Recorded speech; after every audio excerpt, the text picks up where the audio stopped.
origin. Up next, we have Adina joining us on the carbon perspective. Welcome, Adina. Thank you.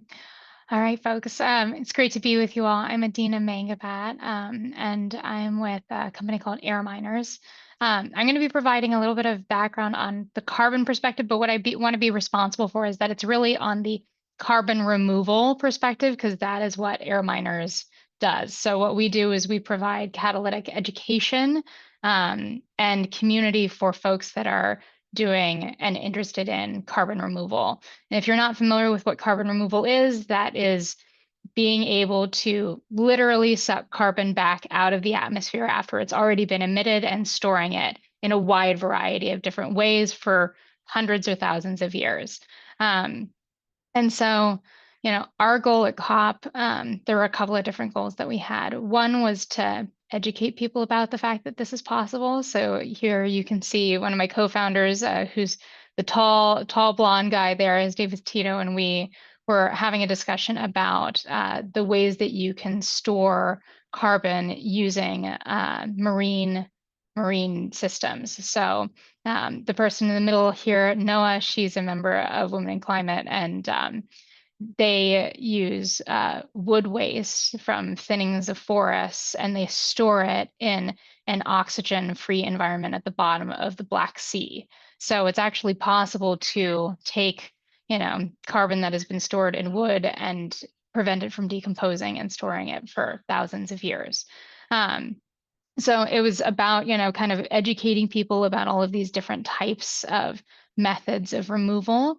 The other thing that was really important for us was connecting with Secretary Granholm, Energy Secretary Granholm from the United States, because in the United States, there's been a lot of really important legislation that's been enacted over the last 4 years to enable different types of carbon removal. And one particular type is something called direct air capture, which are these big machines that can have fans that can suck air in and run it over a specialized contactor that captures the CO2. And then you have to store that somewhere, and that somewhere is deep underground in big, deep geological vaults that are thousands of feet down.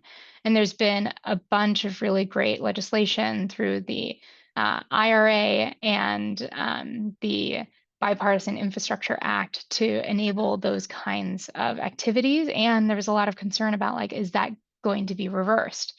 Secretary Granholm really was very, very encouraging in that she said, look, we designed these bills to be non-reversible, and that 80% of the money is going to be going to red states. And so it would be very, very complicated to be able to remove that.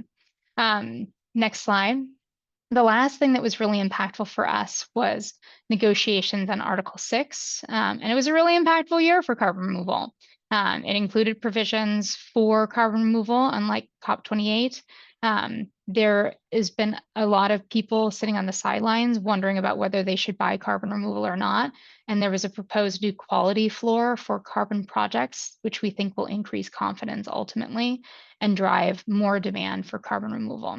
And if you're interested in learning more about anything carbon removal related, we offer a bunch of free education. And so we'd love to participate with you in whatever capacity you like. Thanks so much. Thank you, Adina. This is really, really inspiring and interesting.